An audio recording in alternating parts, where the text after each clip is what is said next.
Hello everybody, Dark Skeleton here, and today we have 16 new Hearthstone cards to go ahead and review for Main Streets of Gadgeteer.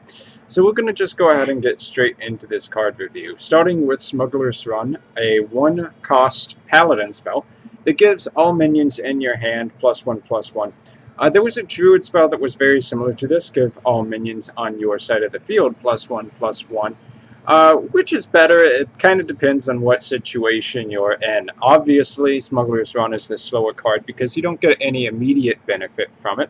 You can definitely play Smuggler's Run and then play maybe a couple 1-drops or something like that onto the field and get some nice value out of that. I mean, if you have 2 minions, that's already basically a +2/+2 buff for 1 mana, but if you have 3 or more minions in your hand, then it becomes +3/+3, +4/+4. And yeah, if you're able to play out your whole hand effectively and not just get it all cleared by an AoE or something like that, that is a lot of value for 1 card. So in terms of the potential value you're getting out of Smuggler's Run, this can be a very powerful card. Likewise, if the metagame were to slow down enough, this could even be okay in kind of like a board-centric mid-range or late-game Paladin deck that just has a lot of minions. Because if you're able to spend turn after turn just playing out of the value that you previously got from your Smuggler's Run, you could do things like 9/9 Ragnaroses, 7/7 Tyrians, Azure Drakes that are 5/5s. And while this card probably is best in an aggressive deck, I mean at face value at least, I think it has some potential for just any deck that runs a lot of minions or can keep a big hand size. So watch out for this card. It's probably going to be one that could see some play. Speaking of cards that benefit with +1/+1 to your cards in your hand, Doppelganger is probably one of the most controversial cards in this set. I think just about everybody has been pointing out how potentially OP this card can be, and there's a good reason for that. If you make this card any stronger than a 2/2 while it's in your hand, then you can summon it as a bunch of 3/3s, a bunch of 4/4s, or even if you play it with Don Hancho, the new legendary for the Gooks, or the Goons that we're going to be reviewing, that can make it a 7/7. So you can get 3 7/7s for 5 mana if you play around it with that deck, which makes this very, very powerful. In a way, a little bit similar to the Everybody Get In Here cards, the 5 mana 3/3 Grim Pages. That's what I'm looking for. And not in that it is trickier to remove, but just in that it's hard to deal with. Because if you have 5/5s or 7/7s, it basically anything short of a Twisting Nether isn't going to cut it. So this is probably going to be a very strong card in those types of decks, which the Grimy Goons seem all about playing, where you buff cards in your hand and then you play it for extra value. Okay, Grime Street Protector, 7 mana 6/6, Battlecry, give adjacent minions Divine Shield. At face value, this card isn't too bad. I mean, that's a pretty strong battle cry. You could kind of compare it to a Defender of August, where you're sacrificing some initial stats to gain, basically building up a tougher field. Defender of August giving +1/+1s, but this one giving Divine Shields. Usually when you'd be talking about a 7 mana minion, I think the baseline would kind of be something like a 7/7 that gives you some pretty nice effects. I mean, Dr. Boom's not there anymore, but let's see, what 7-cost cards are playing? Like Antonidas, a 5/7 that can generate you infinite fireballs. So you're looking for a really strong effect on a 7-drop if it's not going to have insane stats. And I think that this card's probably a little bit on the weak side for that. Because the problem is you have to have the specific board setup. So if you have like 2 5/5s on the field and you give them Divine Shield and you get some insane trades off of that, then yeah, that's well and good, but just imagine how hard that is to set up. And are you really going to put a 7 mana minion in a more aggressive deck? Probably not. So you're looking at mid-range or control paladins. Maybe mid-range could do something with it. I mean, it really requires the right board state. You have to have minions on board that can trade.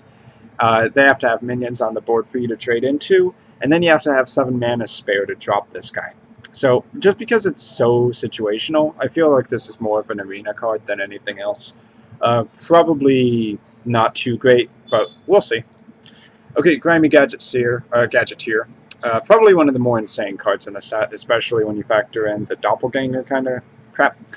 4 mana, 4/3. At the end of your turn, give a random minion in your hand, +2/+2. So if you just play this on the field as a 4-drop, you're already talking about a 6/5 in stats. Yeah, split between a couple cards, and it'll take a little bit of time to get that out. But overall, that's pretty good value. I mean, the 6/5 for 4 mana is nice, and it's not exactly a 6/5, but in a way, you could even argue it's better than a 6/5 because this effect has to be removed. If this lives a turn, then you get, what is that, 8/7 of stats, and it can go beyond that, just become more ridiculous.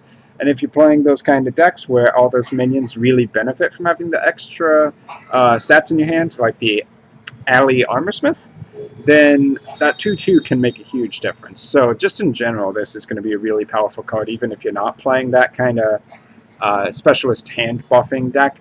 It's just a really strong card in general. I mean, compare this to like the Warsong Charger. Shit, what's the name of that card? Kor'kron Elite. Sorry, guys. Kor'kron Elite, 4 mana, 4/3 charge, does see play in Dragon Warrior. So for this, at the bare minimum, you're trading the charge effect for +2/+2 later on, and I think I would play Grimy Gadgeteer over the Kor'kron Elite just for that. That said, I do like playing the slower decks, but just in general, that's going to be really strong, I do believe. Okay, Brass Knuckles, 4 mana, 2/3. After your hero attacks, give a random minion in your hand, +1/+1. This is a warrior weapon, of course. If you just play it as a 2/3 that can buff your hands, it's kind of slow. It's not that particularly that great, but they are adding in, well, at least one minion.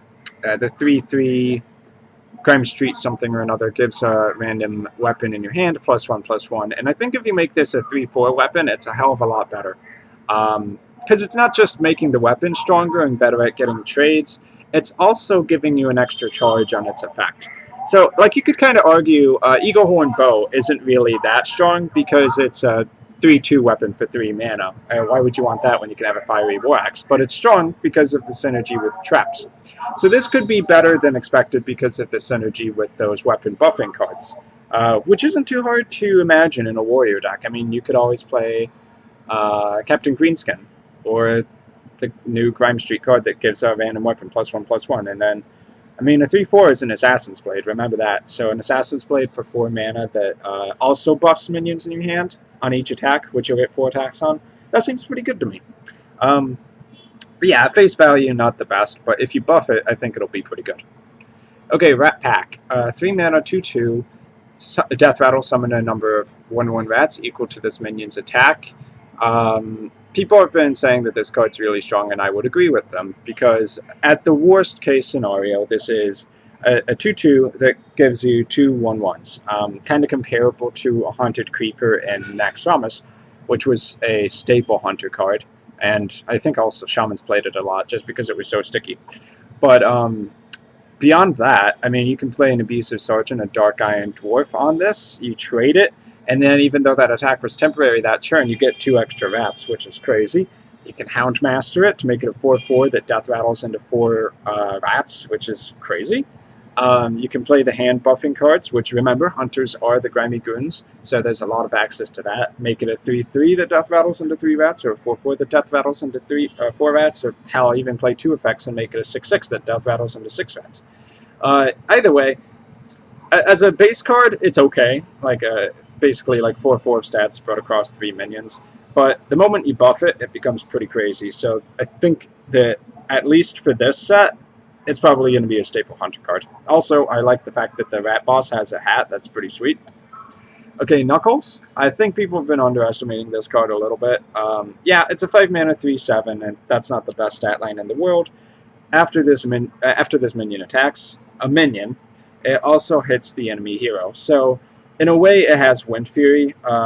You attack a minion, and you get to swing again, always at the face, a second time, which isn't too bad.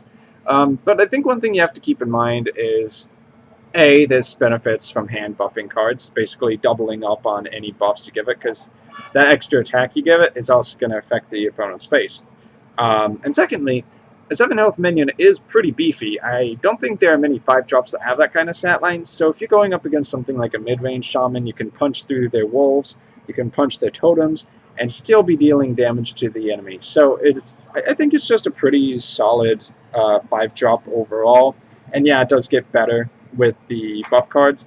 It's like almost good enough to play on its own, but the moment you make it like a 4/8 or a 5/9, it becomes a real threat. So I think this will be a card that does see some play. Okay, Imbecile Enforcer. This was one that was announced today. Probably one of my favorites of the set so far. If you know me, you know I love my control decks. So 7 mana, 6/6 demon for warlocks. Battlecry, deal 3 damage to all other characters. Effectively, it's a Hellfire plus a 6/6, which on a 7-drop is really good value. A Hellfire, and you add 3 mana, and you get a 6/6. That's the same value. You could also think of it like paying 6 mana for a Dread Infernal, and then 1 more mana to buff the damage of that effect up by 2, which I think is usually worth it. Like, if you could make Arcane Explosion cost 3 mana and deal 3 damage, of course people would play it. Like the new Dragonfire Potion is kind of like that. It's a 3 mana mage spell that deals 2 damage to all minions on the field, I believe it is. And that's a 3-drop. 1 more damage than a 2 mana spell. And that might be good enough to see play. So 2 extra damage for 1 mana, big deal, especially against mid-range shaman decks. So I definitely think this is going to see some play, and it's absolutely going to be a dominant card in Arena. Don Hancho. Okay, so I mentioned this guy a little bit earlier. Give a man a minion in your hand, +5/+5. Worth noting, 7 mana, so you can play it with Brand Bronzebeard if you're playing the slow control game. If you combo this with Doppelganger, Doppelganger becomes a 7/7 that spawns 2 7/7s, which is insane. Just like with any card that you hit with this, you're effectively talking about a 10/11 of stats, which is really solid for 7 mana. So this card's just probably going to be pretty staple overall, and absolutely will be played in those like Doppelgangers type decks, because they just like double or triple the benefit you get out of those buff a minion in your hand. I mean, if you think about hitting Doppelganger with this, which is the dream, it's +15/+15 of stats, which makes this a 20/21 in a sense. Yeah, it does take 2 turns to implement, but damn, that is ridiculous. So yeah, definitely a card that's viable. No question there. Yeah, we'll have to see. I think the Grimy Goons are going to be pretty strong. Face decks are going to be their weakness. The way you beat Grimy Goons, I think, is going to be to kind of rush them down. But that's just my guess. Okay, Grimscaled Chum.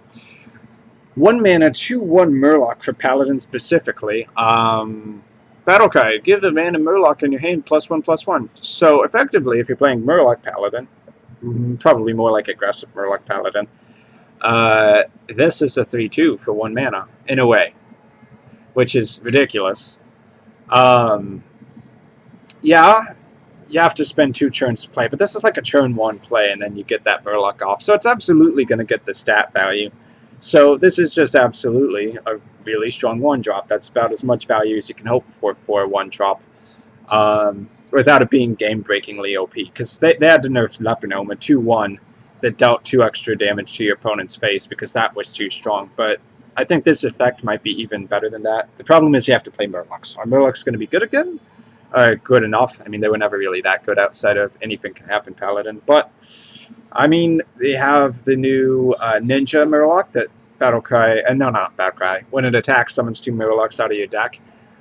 There are options for Murlocs at this point. And while Murlocs are really weak on their own, you know, it only takes so many synergy cards to really push it over the edge. I mean, Murloc decks are capable of just crushing a game if they get the perfect draw. Yeah, we'll have to see, as always. But I do like this card. Definitely makes Murloc Paladin worth considering, I think, when you have cards like this in the new Ninja. Okay, Cabalist cards. Kabal Chemist. Battlecry, add a random potion to your hand, 4 mana, 3/3. At first I was thinking that this card was actually pretty weak. Usually if it was something like Infest, 3 mana, you give all your minions on your field, Death Rattle, add a random beast to your hand, it's not really that spectacular. Like the Web Spinner before it was moved out was kind of okay, add a random beast to your hand. But the thing is, so far there's only 4 potions released, announced, One more is going to come out this week if you look at the Hearthstone page. So that means 5 potions, which means when you play this, you have a 1 in 5 chance of getting the exact potion you want anyway. So it's not that far from a discover effect, as long as they don't add too many crappy potions, but none of the potions right now are really that terrible. I mean, they have like the pint-sized potion, all your opponent's minions have -3 attack this turn. It's a little bit situational, and it's definitely a lot better in Priest, but it's not that bad. Like, getting that doesn't feel too bad. I think that this card's kind of on the borderline for if it's playable or not. Obviously, it's awesome if it's like draw Dragonfire Potion and get a 3/3 minion on the board. But Tomb Spider wasn't played. Tomb Spider, you discover a beast, which gives you 3 choices. The thing that makes this card better is that most beasts suck, and most potions seem to be pretty decent, actually. So it's kind of on the borderline whether it's really going to see a lot of play. It might just be too slow of a card. Remember, it's a 3/3 for 4 mana, and that is weak. So it all comes down to how good the potions are on average. Kind of similar to Banadu. Okay, so we have 3 of these Hog Rider type deals, which are basically warthogs on motorbikes.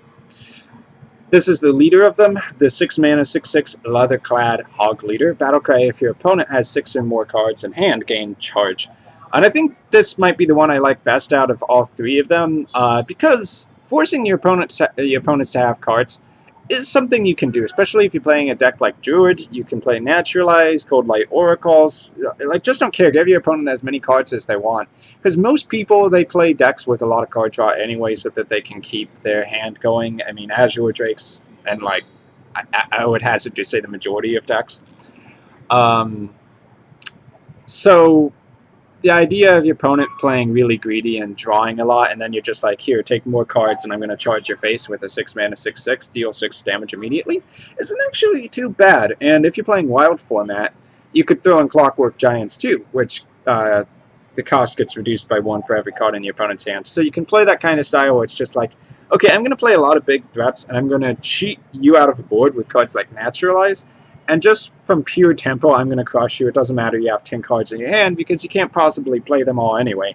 And I'm giving myself cards as well with Cold Light Oracle, so I have all the damage I need to take you down. Could be a thing. I mean, at worst, this is a 6 mana 6/6, which you probably wouldn't play just for that, because you have Boulder Fist Ogre in the classic set, and that's not even really good enough to play competitively. I mean, it's not. But when you have in charge, might be okay, actually, because Leroy Jenkins is one less mana, has 4 less HP, and gives your opponent basically the 2/1/1 whelps that they need to take it out. But this is just a solid minion on the back of dealing 6 damage immediately. So if you can force your opponent to have cards, so you're playing against that greedy deck, actually not too bad. Okay, Madame Goya. This is a controversial card. 6 mana 4/3, so the stats are really weak. It's not tied to any faction or anything, although you would think it's the ninja stealth assassin faction. I forget what they're called. But it's a 4/3 that choose a friendly minion. You swap it with a minion in your deck. Kind of similar to Bones in a way, that you cheat out these big ridiculous minions, so you can swap like a 1/1 totem or a Silverhand Recruit and get Ragnaros the Firelord and win the game instantly unless your opponent has removal for it. You could get Yasiraj, you could get a Ysera, but then you have to be playing kind of those cheesy decks. And are those really consistent enough to be good in the end? Maybe not.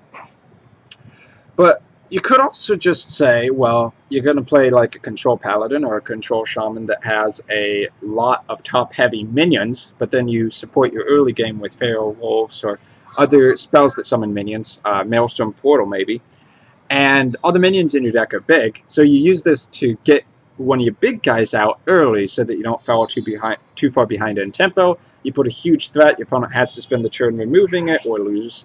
And then that could actually be pretty good. So this isn't going to fit in every deck, but it might be useful in some really niche kind of cheesy decks. I mean, whether or not you really want to call it cheesy, that's your call, but I think it's interesting. And if I do happen to pull it, I'll probably try some decks with it. It'll be cool when it works, and you have to build the deck around it, because like if it swaps out like a, I don't know, a 2-drop or something when you put like a 2 mana totem in your deck, it's kind of like, woo! I just wasted a battle cry and 2 extra mana for nothing. Now all I have is a 4/3 on board. I guess I just lose. Okay, Spiked Hog Rider. The second of the motorbike warthogs. 5 mana, 5/5. If an enemy minion has taunt, gain charge. I think that this card's pretty decent. If you would think about it in the context of Wild, on the 5 drops, enemy has Sludge Belcher and a lot of control decks, which most people play in control there, which is a 3/5 that death rattles into a 1/2. You play a Spiked Hog Rider against it, it kills the main body immediately, leaves you with a 5/2, leaves him with a 1/2, and that's a pretty fair trade overall. I mean, keeping along the lines of Wild would be pretty good at fighting Deathlords. Sadly, if it does get pulled out of your deck for some reason, or out of your hand with a Dirty Rat, it's a battle cry gain charge, so that won't work in giving you charge for free. It's only when you play it from your hand. But overall, seems okay. If there are a lot of 4 or 5 cost taunts being played, this kind of smashes through them and leaves a minion on board. Really good versus Ascension Shieldmaster. I mean, anything that leaves this as a 5/2 is pretty good. You can kind of compare it in a sense to like a Argent Horse Rider. No, wait, that's the wrong card. Argent Commander, the 6 mana, 4/2 charge. So this is 1 less mana, doesn't have a Divine Shield, but it's really good at hitting those high health, low attack taunt minions. Will it see constructed play? If it does, probably not too much, but I mean, we haven't seen all the cards, so it does depend a little bit. We'll have to see. Taunt Warriors, remember, probably there's going to be a lot more of that, so might not be too bad. It's definitely a decent card at face value. It depends on the metagame, though. Okay, now here's to Norris Hog Chopper, the really bad one of those 3. 4 mana, 4/4. If your opponent's hand is empty, gain charge. I think hunters have proven that if your hand is empty, cards suck unless they're already good by themselves. The one exception for that is the Quick Shot, because 2 mana deal 3 damage is already pretty good. And then if your hand is empty, you get to draw a card, which is just an added bonus on the cake. But this requires your opponent's hand to be empty, which is almost never going to happen.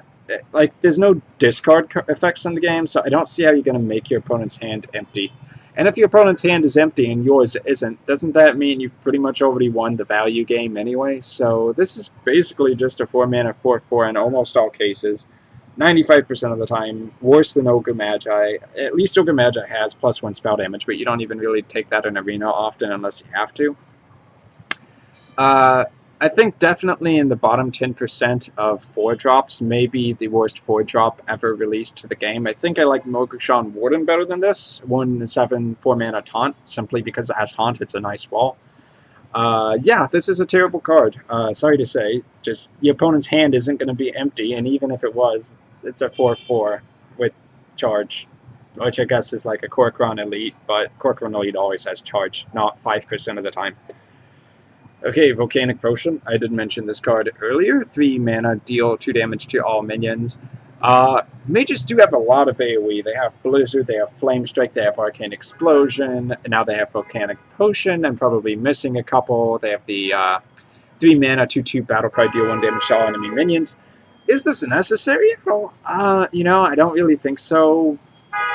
It's probably better than Arcane Explosion, I'll give it that. 2 damage is a big step over 1. Has a nice synergy with like a Blood Mage Thalnos, I think, because after the spell damage effect, you can kind of cycle your Thalnos, so it could be 5 mana, deal 3 to all minions, which isn't too bad. It's kind of like a piecemealed Hellfire and then draw a card. At face value, it's decent. You could compare it to Demon Wrath, except it affects demons too. Demon Wrath does see play on Reno Mage, Reno Warlock, sorry. And speaking of Reno, I think this might be better in like a Reno Mage, which they are kind of trying to push for with Kazakus. Requires you to have no duplicates in your deck, so you could play Volcanic Potion, 1 copy of Blizzard, 1 copy of Flame Strike, and just stall until you can do the 10 mana Kazakus Potion, and Reno for healing. That might be a thing. Would you just put this in a standard Control Mage deck? You know, I'm not really certain. It's kind of on the borderline for if it's good enough or not. I think it's definitely worth experimenting with. It's not bad. It's not super OP. It's not bad, though. Yep, not much else to say about that. Is that all the cards? I guess that is. So worth mentioning, if you go check out the Hearthstone official site for Mean Streets of Gadgeteer, the next card they want to announce, and there's like a voting thing for it, is a demon who has a chained gnome. I think that card's going to be really interesting, and I'm looking forward to it. Maybe it's like a warlock or a neutral minion that can kind of have a Cabal Shadow Priest effect.